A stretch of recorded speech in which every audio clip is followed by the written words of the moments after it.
बिस्मिल्लाहिर्रहमानिर्रहीम। अस्सलाम वालेकुम माय डियर स्टूडेंट्स। मैं उम्मीद करता हूँ कि आप सब खैरियत से होंगे। पिछली वीडियो में हमने एक्सरसाइज 3.1 के फर्स्ट 4 क्वेश्चन किए थे। आज हम क्लास 10 के मैथ के क्वेश्चन नंबर 5, 6 और 7 जो है ना इसी एक्सरसाइज का सॉल्व करेंगे। क्वेश्चन नंबर 5 में देखें, कह रहा है इफ़ 2x + 1 और 4, 7, 5 ये फर्स्ट मैट्रिक्स है। कह रहा है ये इक्वल है 9, 4, 7 और y के। तो कहता है find the value of X and Y. तो आपने एक्स और वाई की वैल्यू इसमें से कैलकुलेट करनी है। तो बड़ा ही आसान काम है।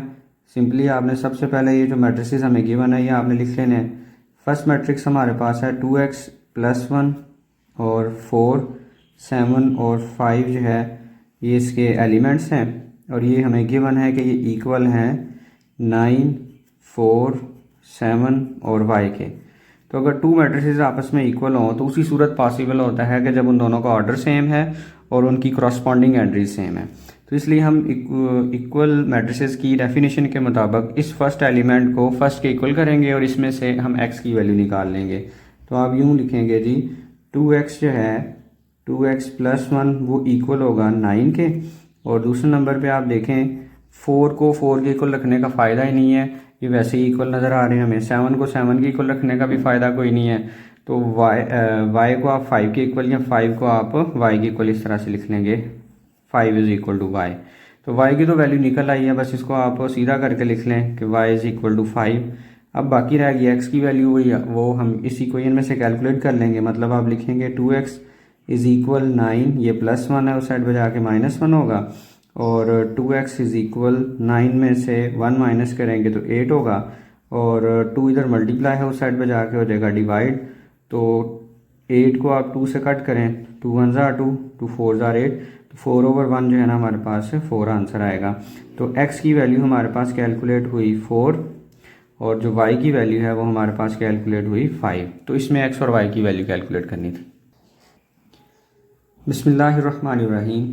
अब हम इसका क्वेश्चन नंबर 6 करते हैं। ये भी क्वेश्चन नंबर 5 जैसा ही है, लेकिन इसमें ख़ास बात ये है कि उसमें सिर्फ 2 वैल्यू कैलकुलेट करवाई थी, इसमें 4 वैल्यू आपने कैलकुलेट करनी है, A, B, C और D की। तो सबसे पहले हमने ये जो मैट्रिसेस इक्वल गिवन है वो लिख लिए और इसके बाद हमने सेंटेंस लिखना है बाय इक्वेटिंग बोथ मैट्रिसेस। मतलब दोनों मैट्रिसेस को आप इक्वल रखेंगे। इक्वल रखने से क्या करेंगे जी हम कि a + b को आप 10 के इक्वल कर लेंगे। मतलब आपने लिखना है a + b = 10। दूसरे नंबर पर 2d - 1 को आप 5 के इक्वल रख लोगे, 2d - 1 = 5। और तीसरे नंबर पे 3b + 2 को 11 के इक्वल कर लेंगे, 3b + 2 = 11। और लास्ट पे है 4 = c, तो आप लिख लेंगे 4 = c। इसको आप इक्वेशन नंबर 1 का नेम कर लेंगे, इसको 2 का नेम कर लेंगे और इसको आप 3 का नेम कर लेंगे। और इसको नेम करने की ज़रूरत नहीं है, ये वैसे ही देखें वैल्यू कैलकुलेट होगी। आप बस इसको सीधा करके लिख लें कि c की वैल्यू हमारे पास 4 कैलकुलेट होगी। अब हम सबसे पहले देखें तो इक्वेशन 1 को सॉल्व करना बनता है तरतीब के लिहाज से, लेकिन हम इसको इसलिए नहीं सॉल्व कर पाएंगे क्योंकि इसमें एक a अननोन है और एक b अननोन है। तो एक इक्वेशन में 2 अननोन आ रहे हों तो उसमें उसको कैलकुलेट नहीं किया जा सकता। तो हम सबसे पहले थर्ड वाली इक्वेशन को सॉल्व करेंगे, जिसमें से पहले b निकालेंगे, फिर b निकाल के हम 1 वाले में पुट करेंगे तो a निकल आएगा और एंड पे आप सेकंड को सॉल्व करेंगे।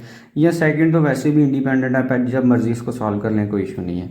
तो इसलिए हम सबसे पहले इक्वेशन नंबर 3 को सॉल्व करते हैं। तो यहाँ पे आपने लिख लेना है सॉल्व इक्वेशन नंबर 3, कि हम थर्ड वाली इक्वेशन को सॉल्व करने लगे। इक्वेशन नंबर 3 लिखें जो कि हमारे पास है 3b + 2 = 11। तो इसमें से b की वैल्यू निकालने के लिए जो 2b प्लस है उस साइड पर जाके हो जाएगा -2। तो 3b = 11 में से 2 माइनस करोगे 9, तो b = 3 मल्टीप्लाई है उस साइड पर जाके हो जाएगा डिवाइड। तो b की वैल्यू हमारे पास कैलकुलेट हो जाएगी 3 1 ज़ा 3, 3 3 ज़ा 9 और b की वैल्यू हमारे पास कैलकुलेट होगी 3। तो ये जी हमने b की वैल्यू निकाल ली।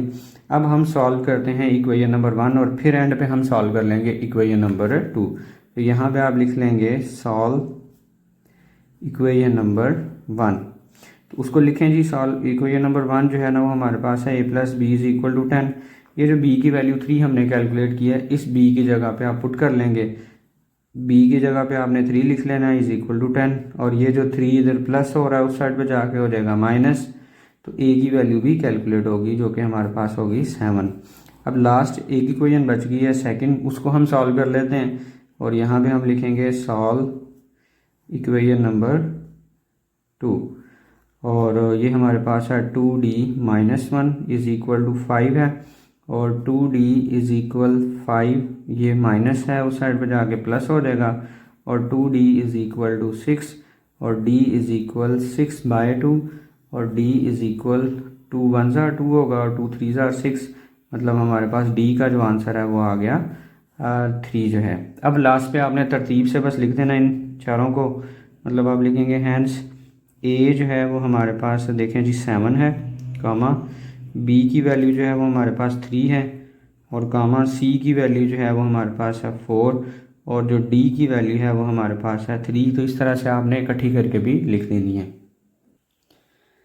बिस्मिल्लाहिर्रहमानिर्रहीम। अब हम इसका क्वेश्चन नंबर 7 करते हैं जिसमें अगेन हमारे पास 2 मैट्रिसेस हैं और इसमें से हमने पी और क्यू की वैल्यू कैलकुलेट करनी है। तो हमने सोल्यूशन लिख के दोनों को इक्वल लिखा और बाद में सेंटेंस लिख देना आपने कि बाय इक्वेटिंग बोथ मैट्रिसेस, मतलब दोनों मैट्रिसेस को हम इक्वल करने लगे हैं और उसी डेफिनेशन के अकॉर्डिंगली ये जो p प्लस क्यू है ये 6 के इक्वल होगा। सबसे पहले आप लिखेंगे p प्लस क्यू जो है वो हमारे पास 6 है और सेकंड नंबर पे आप लिख लेंगे p minus 2q is equal to 0। अब अगर आप देखें तो 5 वैसे ही 5 के इक्वल है और 11 11 के इक्वल है, लिहाजा इनको इक्वल रखने का कोई फ़ायदा नहीं है। दूसरे नंबर पे हम जो है ना वो इक्वल रखेंगे p माइनस 2q को 0 के इक्वल। अब यहाँ से आप p की वैल्यू आसानी से निकाल सकते हैं। तो p की वैल्यू यहाँ से कैलकुलेट होगी, ये माइनस है उधर जाके हो जाएगा हमारे पास प्लस। इसको आप नेम कर लें इक्वेशन नंबर 1 का और इसको आप नेम कर लें इक्वेशन नंबर 2 का। तो हम इसमें से p की वैल्यू निकाल चुके हैं, वो हम इधर पुट करेंगे, q मिल जाएगा, वो q आप इधर पुट करेंगे आपको p भी मिल जाएगा। तो आपने यहाँ पे लिखना है put p is equal to q in equation number 2। इधर आप पुट करें जी p की वैल्यू, p की जगह पे हम लिख लेंगे 2q और आगे है जी हमारे पास q is equal to 6। 2q में 1q प्लस करें तो आंसर होगा हमारे पास 3q इज इक्वल टू 6 और q is equal 6 divided by 3 और q इज इक्वल 3 1 ज़ार 3 3 2 ज़ार 6। तो q की वैल्यू हमारे पास 2 कैलकुलेट होगी। इसके बाद आपने लिखना है put q is equal to 2 in equation number 1, क्योंकि q की वैल्यू आपको कैलकुलेट होगी हुई है। तो अब आप q की वैल्यू यहाँ पे इक्वेशन 1 में पुट करेंगे तो p की वैल्यू मिल जाएगी। तो इक्वेशन 1 में हमारे पास है p इज इक्वल 2 और आगे q की वैल्यू वो भी 2 है, वो पुट करेंगे तो 2 को 2 के साथ मल्टीप्लाई करेंगे तो आंसर हमारे पास 4 होगा। तो हमारे पास आसानी से p और q की वैल्यू भी निकल आई। तो p की वैल्यू हमारे पास होगी 4, इस तरह आपने एंड पे आंसर में लिख देना और q की वैल्यू हमारे पास होगी 2। तो ये थी एक्सरसाइज 3.1 कि इस वीडियो में हमने इसके लास्ट वाले 3 क्वेश्चन किए हैं। मैं उम्मीद करता हूँ कि आपको ये समझ आ गए होंगे। दुआओं में याद रखिएगा। अल्लाह हाफिज़।